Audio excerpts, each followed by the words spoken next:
Dear learners, আসসালামু আলাইকুম। Shahjahanpur job solution coaching সেন্টারের পক্ষ থেকে আন্তরিক অভিনন্দন ও শুভেচ্ছা। ফর্ম অফ ভার্বের রূপ, আগের ভিডিওতে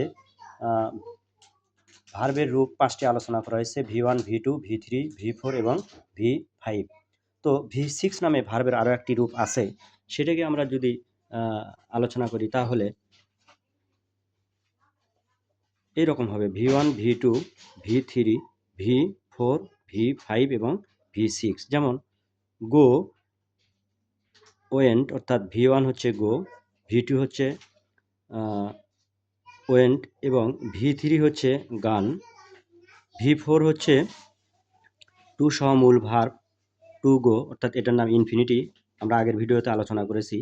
এবং V5 হচ্ছে দুইটা রূপ আছে এখানে, একটা হচ্ছে জিরান্ড আর একটা হচ্ছে প্রেজেন্ট পার্টিসিপল, অর্থাৎ ভার্বের সাথে আইএনজি, মূল ভার্বের সাথে আইএনজি, অর্থাৎ V1 এর সাথে আইএনজি যুক্ত হবে, V1 এর সাথে আইএনজি যুক্ত হবে। এইটা নাম হচ্ছে প্রেজেন্ট পার্টিসিপল অথবা জিরান্ড। অপরদিকে V6 নামে একটি ভার্বের রূপ আছে, যেটাকে বলা হয় হ্যাভিং প্লাস V3। হ্যাভিং মানে হ্যাভিং এর পরে V3 যুক্ত হবে। তাহলে V3টা কি? V6টা হচ্ছে এইরকম, V6 যদি আমরা লিখি তাহলে হবে হচ্ছে HAVING। হ্যাভিং এর পরে ভার্বের 3 নম্বর ফর্ম আসবে, এটার নাম হচ্ছে হ্যাভিং গন। ভার্বের 3 নম্বর ফর্ম অর্থাৎ হ্যাভিং গন, এটাকে বলা হয় হচ্ছে পারফেক্ট পার্টিসিপল। এর নাম কি? Perfect participle.